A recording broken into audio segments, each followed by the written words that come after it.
Hei! Jälleen kerran iloisessa YouTube-maassa. Ajattelin tässä ilmoittaa, että mulla on kirjoitukset tältä vuodelta ja ohitse mukavasti.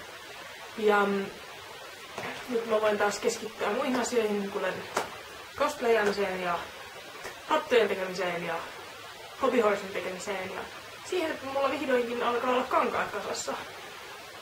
Jotain puuttuu, mutta niin valtaosa on nyt mukavasti. Mä ajattelin vähän niin näyttää tai ottaa muistiin, että mitä mulla oli 28.9.2012.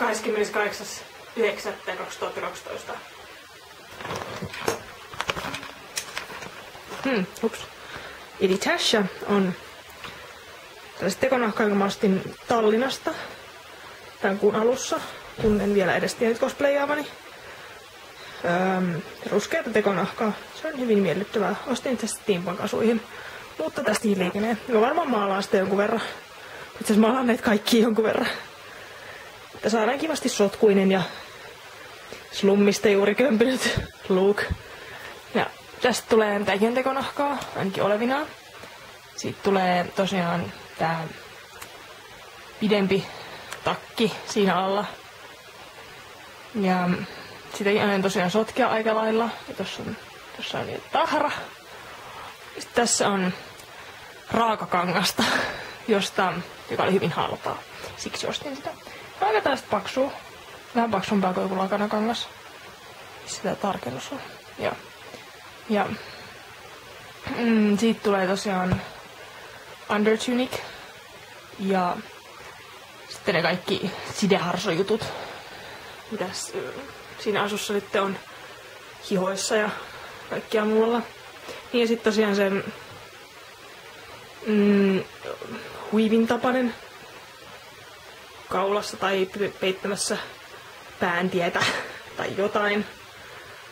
Ja mahdollisesti bindereita, koska minun pitää sitoa minun rintavarustus piiloon. Sitten tää, minkä mä ostin tässä pari tuntia sitten. Tällaista niinku hassua sinertävän harmaan vihertävää. Oikein osaa määrittää, että minkä väristä tää on. Tää on itse asiassa housukangas. Maksoi 12 € palaosastolta. Nää on tosiaan kaikki eurokankaasta, paitsi tää oli Viron, en muista sen kaupan nimeä nytte. Joo. Et oikein miellyttävästi alkaa olla kaikki kamat kasassa. Housukangas puuttuu. Pitäis mahdollisesti, jos tätä liikenee, niin mä saatan tehdä tästäkin housut, epäile vähän. Ja sitten harteille tuleva sellainen turkis, joka mulla on jo kiikarissa Helsingin eurokankaasta, että mahdollisesti menen huomenna. No niin, nyt mä voin taas tehdä näin. Lol. Joo, mutta tosiaan nyt on sitten ton verran, niin huomenna lähden ampelemaan varmaan sitä ei päällystakkia, kun nahkatakkia. Koska siihen mä piirsin eilen koulussa kaavat. Joo. No en. Joo. Ja hetki. Se valomerkki. Joo, tältä päivältä sitten huomenna varmaan lisää. Näihin kuviin, näihin tunnelmiin, lol moi.